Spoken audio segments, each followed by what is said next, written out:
मन लगाता है, सिमरन करता है, तो उसकी आस्था बहुत मजबूत हो जाती है। यदि शरीर से सेवा करता है तो शरीर से वो हष्ट-पुष्ट हो जाता है, और यदि वो धन से सेवा करता है तो धन की यानी आर्थिक जो तंगहाली है वो दूर हो जाती है। और प्यारी साथ सेवा जी, तो ये सेवा, सत्संग और सिमरन ये माता जी ने हमें प्रदान किए हैं हमारी सारी परेशानियों को दूर करने के लिए। आज हम देखते हैं संसार में कहीं ना कहीं इंसान कोई मन से दुखी, कोई तन से दुखी, कोई धन से दुखी, कहीं ना कहीं हर इंसान कहीं ना कहीं चाहत, कहीं ना कहीं लालसा, कहीं ना कहीं इच्छा जागी पड़ी हुई है। तो आओ प्यारी शास्त्र जी, क्या कहा गया है कि आखिर जग का शहंशाह कौन है? चाहा रही चिंता मिटी, मनवा दो परवा, और जिसको कछु नहीं चाहिए अरे सोई तो शहंशाह। आओ प्यारे शास्त्र जी, अब यह कह रहे हैं कि अगर तुझे परमात्मा के अतिरिक्त कुछ नहीं चाहिए, अगर तूने ध्यान परमात्मा में लगा लिया, अगर तूने निरंकार में ध्यान लगा लिया और फिर तूने अपनी चाहत को मिटा लिया, तो फिर तू जग का शहंशाह है, फिर तू जग का राजा है, फिर तू भिखारी नहीं। आओ प्यारी शास्त्र जी, थोड़ा मनन करें, क्योंकि राजा की संतान राजा ही होती है। हम निरंकार परमात्मा की संतान हैं।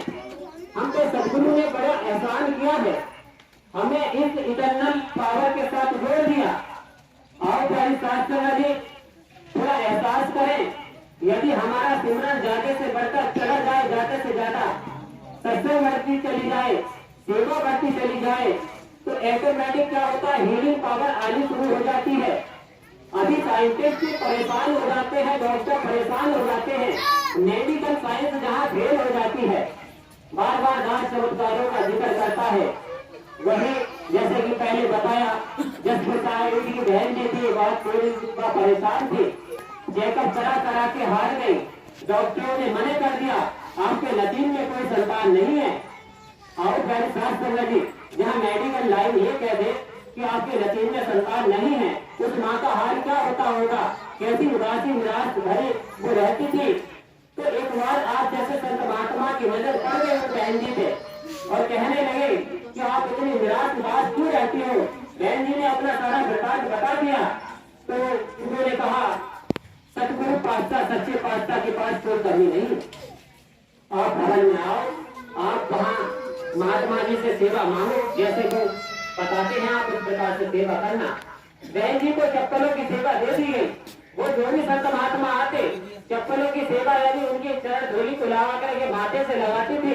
आओ संत महात्मा, आपने आशीर्वाद दिया, क्योंकि आप निरंकार शक्ति से जुड़े हुए हो, आप परमात्मा को जानते हो, मानते हो, एहसास करते हो। आपके आशीर्वाद ने क्या हुआ, एक साल के अंदर ही पता ये चला कि उन जो पहले ऐसे मान लीजिए अरे भटकाई थी और उस तरीके से यानी उदासी थी, फिर उनके चेहरे पर उदासी आती चली गई। तो वो दिल्ली के सत्संग में जब समागम हुआ तो साइड से बिस्तर था, तो बता रहे थे ये सदगुरु की कृपा के द्वारा फूल है। और जब इस बच्चे का जन्म हुआ और डॉक्टर के पास गए तो डॉक्टर बड़े आश्चर्यचकित, अचंभित कि यह मेडिकल लाइन फेल हो जाती है, यहाँ बड़े बड़े उपचार हो रहे हैं सदगुरु की कृपा से। आओ प्यारी शास्त्र जी, एक बार एक मक्खी राजा के चेहरे पे बैठ गई। आओ प्यारी शास्त्र जी, और उस राजा को बहुत नमस्कार होनी शुरू हो गई, बहुत नमस्कार हो रही थी। तो उस मक्खी ने कहा, देखो मेरा कितना बड़ा भाग्य है, ये मुझे नमस्कार कर रहे हैं। वो अहंकार में अपने अंदर अंदर घुलती चली गई। संत महात्माओं जब एक बार वो मक्खी उड़ गई, फिर नमस्कार वैसी की वैसी चल रही थी। तो कहने का तात्पर्य, नमस्कार हमें नहीं होती, नमस्कार हमारे अंदर जो बॉडी के अंदर जो राम रमा हुआ है, जो कि सदगुरु ने हमें दिखाया है। हम होते कौन है, हम कुछ नहीं है। आओ संत महात्माओं, सबसे पहले तो अपने अंदर का जितना भी कूड़ा करकट है निकाल के फेंक दीजिए। आप सपने में भी ना देखो पर दोस्त देखने छोड़ दीजिए, आपके जीवन में बदलाव होता चला जाएगा। जहाँ जहाँ आप दूसरे के दोस्त देखते चलेंगे, वहाँ वहाँ आपका पुण्य समाप्त होता चला जाएगा। जहाँ जहाँ आप बुराई की ओर देखते चलेंगे, वहाँ वहाँ आपकी अच्छाई समाप्त होती चली जाएगी। क्योंकि यदि आप फूलों में बैठते हो तो खुशबू फूलों की आएगी, यदि आप गंदगी में बैठोगे तो गंदगी बदबू ही आएगी। तो कहने का तात्पर्य सेवा सत्संग सिमरन ज्यादा से ज्यादा करें, एक दूसरे का एहतराम करें, एक दूसरे को तवज्जो देते चले जाएं, अपने आप को छोटा मासूम मानते चले जाएं, तो ये दातार हमसे खुश होगा। इतना बोलने में बहुत सारी गलती हुई होगी। यदि किसी को ऐसा शब्द लगे कि कड़वा कटु लगे तो मेरा स्वयं को जगदीश का जान करके वापस कर देना।